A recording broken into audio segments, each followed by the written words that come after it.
Greetings, family. Dr. Joe here, Pastor Joe.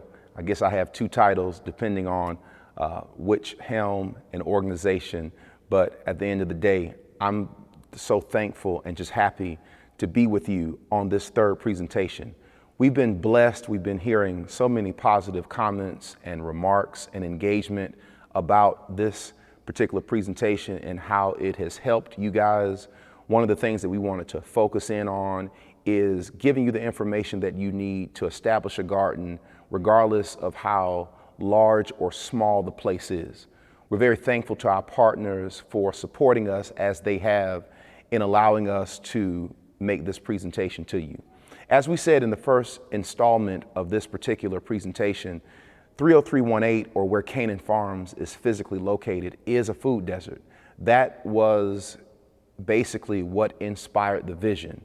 We basically looked around this community and said, hey, if these individuals who live here don't have the access to fresh fruits and vegetables, why don't we do what we need to do in order to establish that for them? And that's exactly what we did several years ago, establishing, as we told you, one of the first gardens that is on the registry for the United States government, the Agricultural Department. And we're proud of that because we're going to use that as basically a springboard to move forward. So let's recap things. On the first installment, you saw how to prep your garden. We saw Farmer Fred as he took trips and he showed you everything that you needed to establish your garden from that point. Well, we made it to Home Depot. Home Depot is one of our partners at Canaan Farms. So as we go inside looking at the veggies we're going to use, the tools we're going to use, and also be mindful of the growing region where you live. Let's go inside, get our tools, and get started in our garden.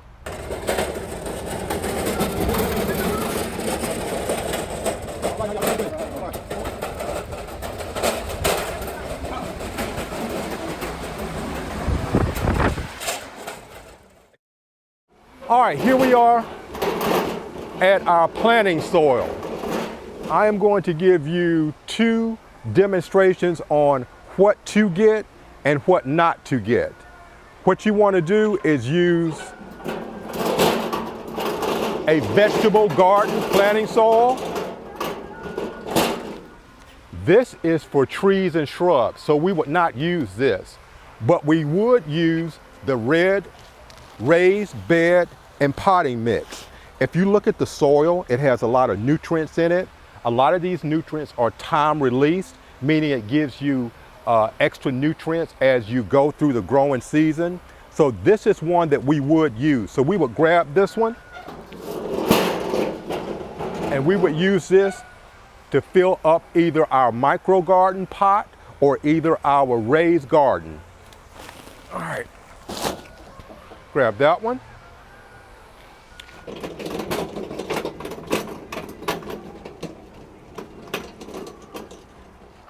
Once you begin to get your tomatoes raised, either in your raised bed or either on your porch, your tomato plants will begin to grow at a tall rate.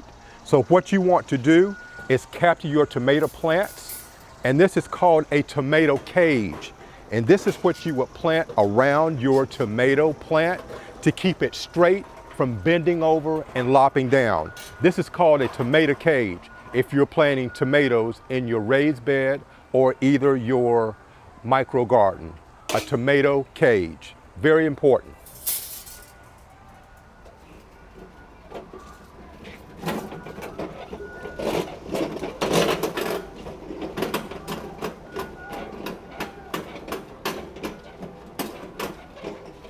Next, what you want to do, if you look at the variety of pots, this is for your micro garden. If you're planting, if you have a patio or townhouse and you don't have the land outside, you want to make sure you find a pot that's going to be conducive to letting water flow through it. Water does not need to be held within a bucket or something. It actually needs to flow through it so that the water can drain out from it. Let's go take a look at a couple of them.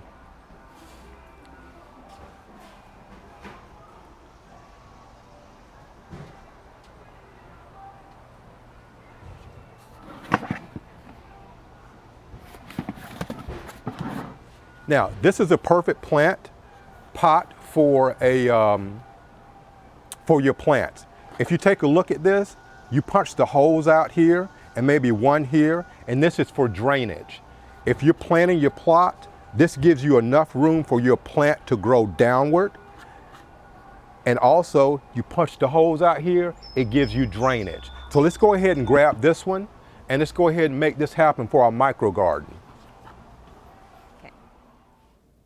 Hey guys, we are back. So we saw in video 2 how Farmer Fred showed us exactly what space you needed. You could have space on space on space, whether you have a big garden, big outside, tons of space, or if you have a smaller space, a micro garden, a corner, an apartment, a townhome, whatever it is. So he showed us what we could do with the space that we have without making any sort of modifications or any sort of other arrangements than what we currently have.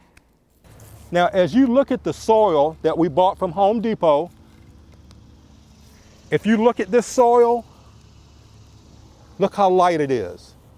Look how light the soil is. Topsoil is not like this. Even if you clay it together, it still rolls out of your hand. And the reason that is a good example, because water can flow through your roots and air can flow through it. And that's what you want for good growth. You want to even your beds out.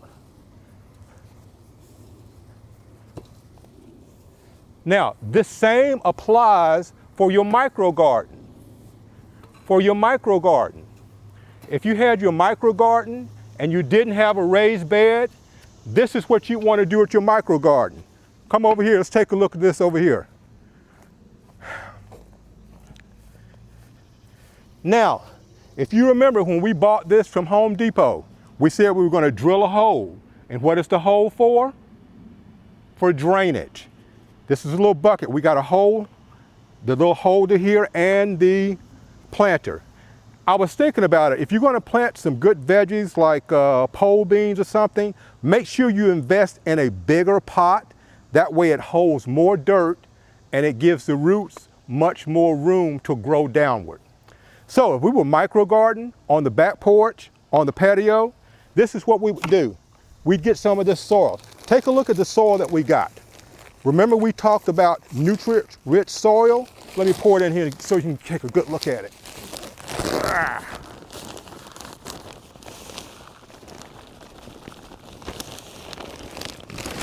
Now, when you look at this soil, look at the nutrients in it. Look how light it is.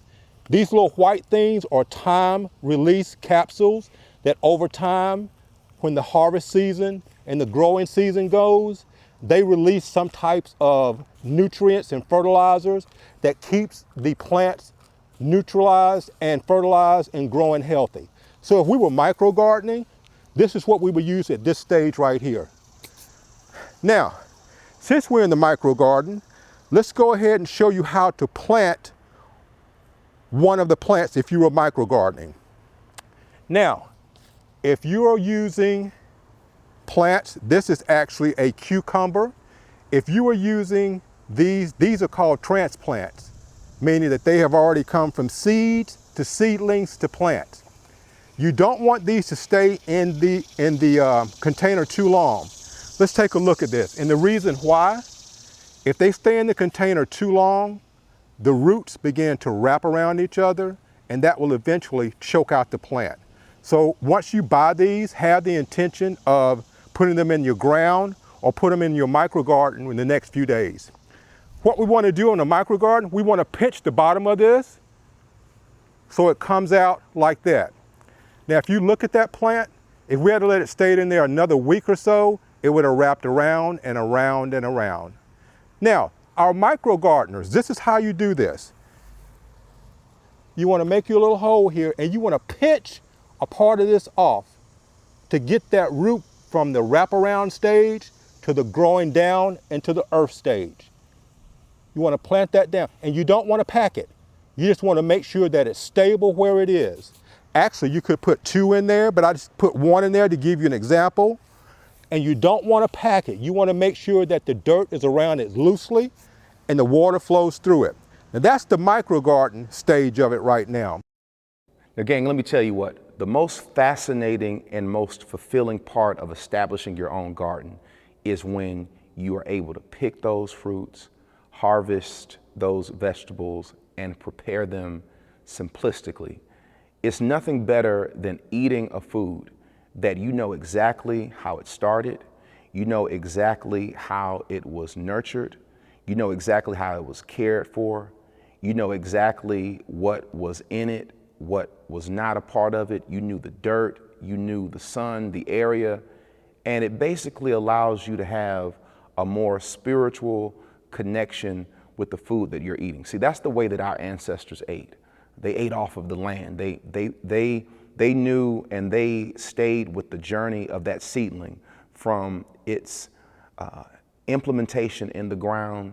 They nourished it, they watered it, they harvested, and they ate it. And that's one of the major reasons why our ancestors, in many instances, not only lived longer than we did, but they had better quality of lives.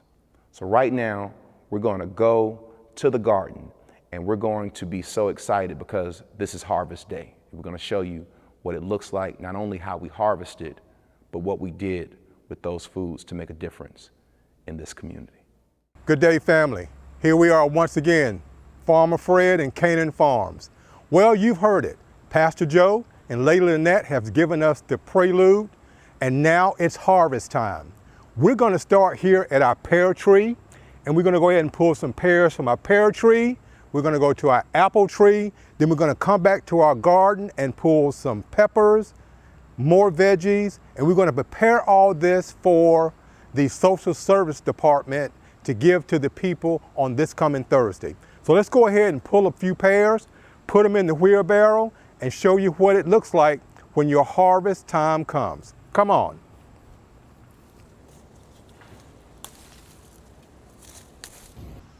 So what we want to do is look for pears. Remember, when you're harvesting, you've got to be careful. Just don't put your hand in. You got to look at your surroundings to make sure there's no snakes, no spiders. And really what you want to do is have long sleeves on to protect yourself. So always look around, put safety first. We want to go ahead and start pulling these pears. These seems like they could be ready to give to the people. We're going to pull a few of these, and then we're going to go ahead and move to our apple tree. Some of these are not ready. As you see, they are still small in nature. We're going to go ahead and let the Mother Nature go ahead and continue to grow these. We have pears up top that we're going to get eventually. But what we want to do is make sure that we get all the pears that are ready that we can, because what we're going to do is package this up, wash it off, and prepare it for our social service department. Let's go to the apple tree. Come on.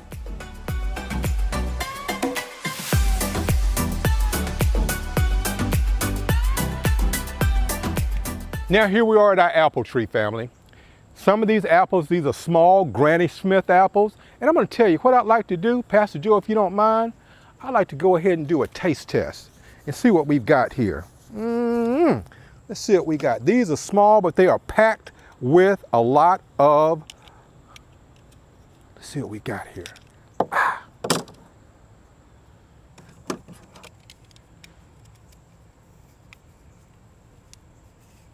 Always be careful. Let's take a bite. Just like a Granny Smith apple. Right off the bat. Take a look at that. It's not big in nature, but it is packed with flavor. This is good. Excuse me, family, 1 second. That is good. So what we're going to do, one more bite. That is delicious. What we want to do is pull these, and these are Granny Smith apples. A lot of them don't get that big. We just want to pull the ones that are ready to be eaten. You could taste that. And family, each year, what you want to do is plant you a fruit tree in your backyard or either in your micro garden. If you're going to plant a fruit tree in your micro garden, it has to be deep enough to handle the roots. So consider planting a fruit tree each fall in your area. That is actually delicious.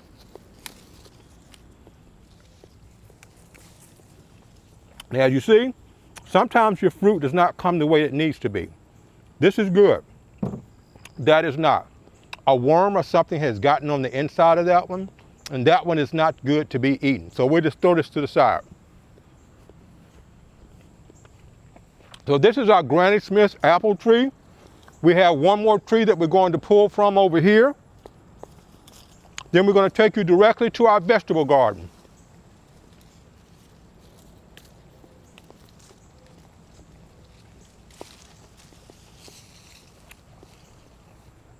Go get a few apples over in this tree over here that's loaded.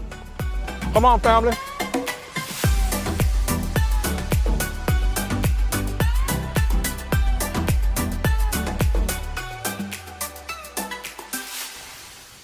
And if you take a look at this tree, a lot of the apples are ready. This is another Granny Smith apple tree. So we're going to pull a few of these trees from here. Make sure to always check your surroundings. Make sure your fruit is good. Watch for little rodents, spiders. Reach in.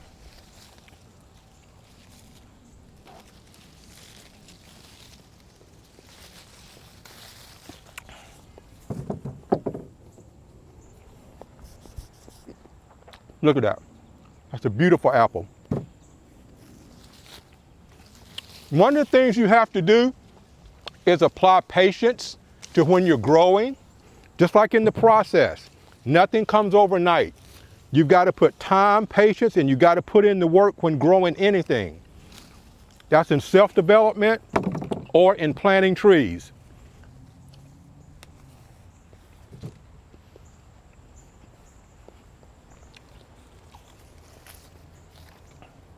Yeah, we're going to prepare all this for our social service department food. We're going to fill up this wheelbarrow with apples and veggies and fruits. And we have more over here. Now, if you take a look at this one is not good. A worm or something has gotten on the inside, and that one is not good. So we would not give that to the group. Okay, family, we've got a few more apples on this side over here. Looks like we have some more fruit hanging right here. And this is on one of our trees from our dear friend who's passed on. Her apples are coming out just beautiful. This is Elder Renora Hurd. Well, we thank her for that. God bless her. Come on, Tim, take a look at this tree over here. What we have here is another pear tree. If you look at the pears that are falling, sometimes some of the squirrels are knocking these down, but we're going to pull all the pears we can from this tree, and as you see, it is loaded. So we're going to pull pears from this tree, prepare everything for this coming Thursday to give to service our community, which is underserved, undeserved, and underserved. So just look at what we've got to give. And thank you, Pastor Joe, for having the vision to think about not just yourself, but the community. So what we're going to do is pull pears from this tree. Then we're going up to the veggie garden and start pulling veggies. Come on.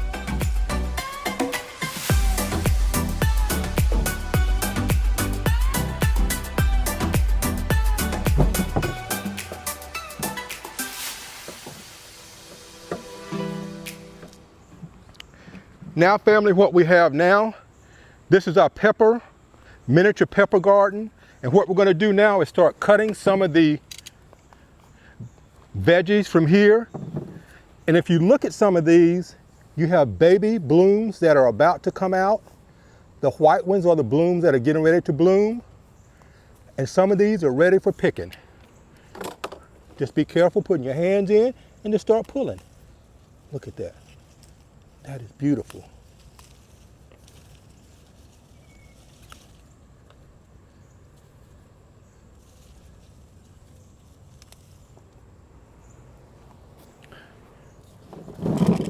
So we're going to pick these, take them and wash them. Now what you don't want to do, if you remember about the maturity date for these plants, let me show you what you don't want to do. This is one that was neglected. That means it stayed out past its maturity date and it began to wither away. So when it says 53 days or 60 days, try to adhere to that, keep an eye on it, and try to come out and pull them when those dates are available. You don't want to waste your fruit.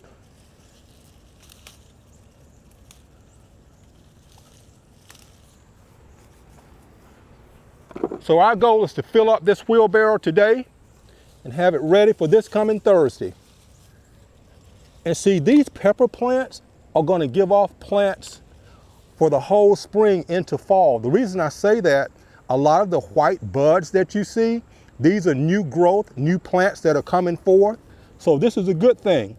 With our state having a longer summer, that means some of our veggies that grow in the spring and summer can grow longer. So this is a fantastic thing for us to be able to have something to pull from. So these are called actually fresh bite orange peppers. Man, that's going to be loaded with flavor to go on your salad. Got to keep up with your macros. Just take a look at this. Man, we need the volunteers out here to pull this fruit. Take a look at that. Peppers, orange peppers. And then if you take a look in here, here are our bell peppers. These bell peppers are ready. You want to pull it so it hooks off like that so that new growth can come from that same stem. And see, there's a little spider friend. See that? We got to always be careful. So we're going to keep pulling all these plants until we get all the fruit off, the veggies off. We're going to prepare this,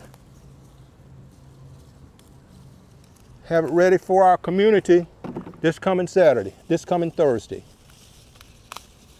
So Boyd, what we've got here is new growth.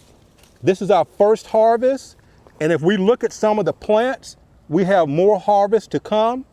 So these will continue to give off fruits and veggies during the whole summer, spring, leading into fall. And if you pull them off correctly, you're going to get growth from the same foliage, same stem. Now see these right here, we would leave these here for another week or so and let them get a little bit bigger. We don't want to pull too early. We want them to be in full growth, more like this. We'll get that one. Got it. Man, can you imagine how these would taste in a salad? Oh my goodness. Let's take a look over here at our other bush and show you what we got going on over here. This is a pepper. This is our pepper farm. Come on and take a close shot of this one right here. Take a look at some of these peppers. Now, isn't that something? Now that is beautiful. Take a look at that. So we're going to pull these off. Ooh, look at that. That is actually beautiful. Man, you can smell that from here. So we got a bunch of these right here that are falling off, that are ready. Take a look at this one right here. Look at these red peppers. Take a look at that. They're so heavy they were pulling the bush over. And there's our little bees. We got to be mindful of that. Now bees are a pollinator, so don't be too mindful of them. Their job is to pollinate and go from plant to plant and bush to bush, to fertilize and go to the next plant. Look at that. That's beautiful.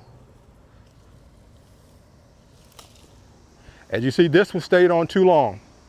Got a little infected and began to eat itself all the way up to the stem. So we got to be mindful about those maturity dates, okay, family?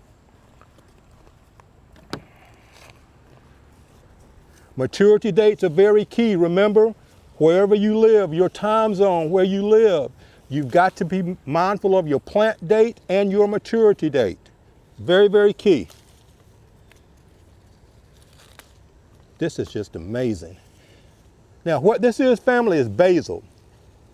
If you could smell that, it is just amazing. What we're going to do on this basil bush, we're going to pull the whole stem and give to each family a stem of basil, and they are going to just love it. All this basil right here. Here's another plant that had so many on it. Look at that. Will you look at that? It got so heavy it just fell over. That is amazing. We're going to pull all of these.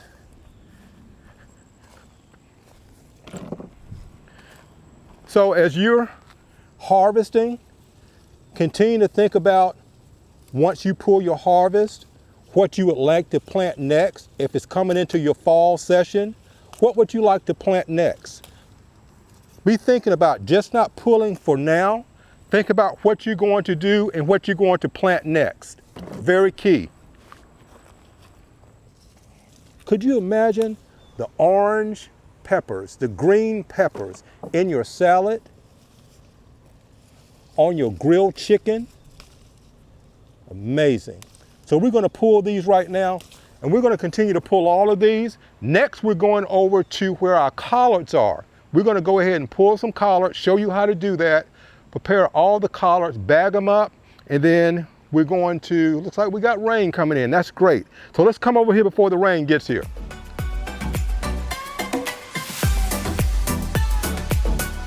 All right, these are our collards, mixture of collards here.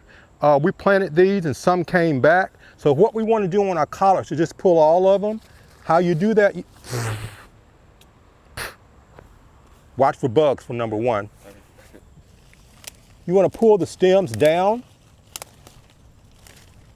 Pull your stems down.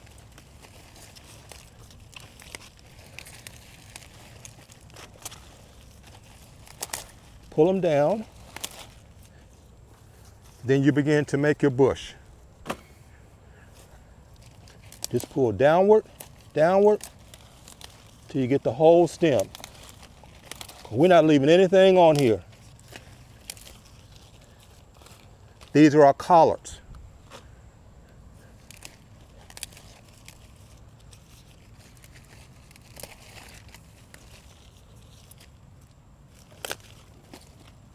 Pull them down, it's so much easier.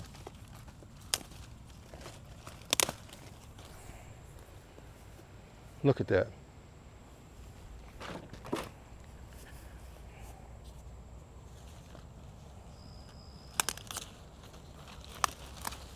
Pull a few of those.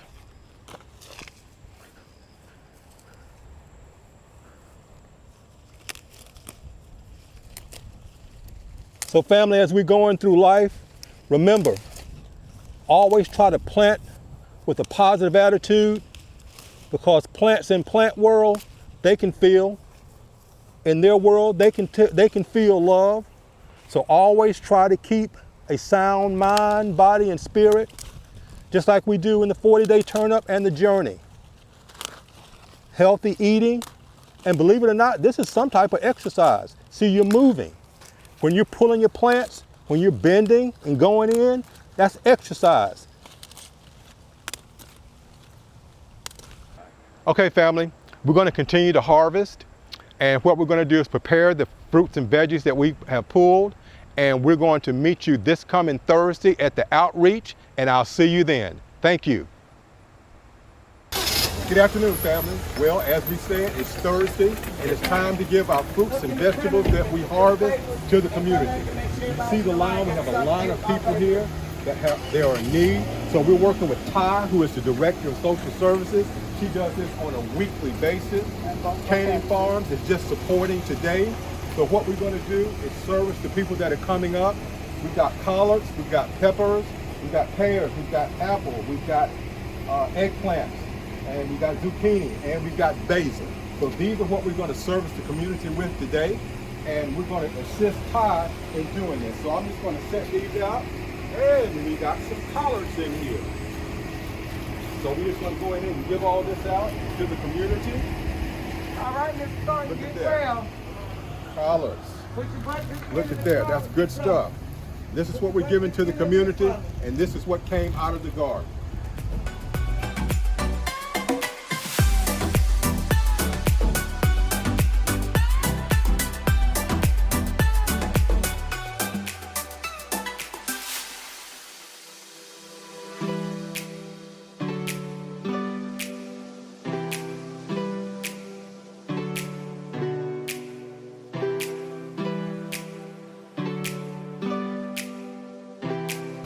So once again, family, we're just not servicing the Atlanta location.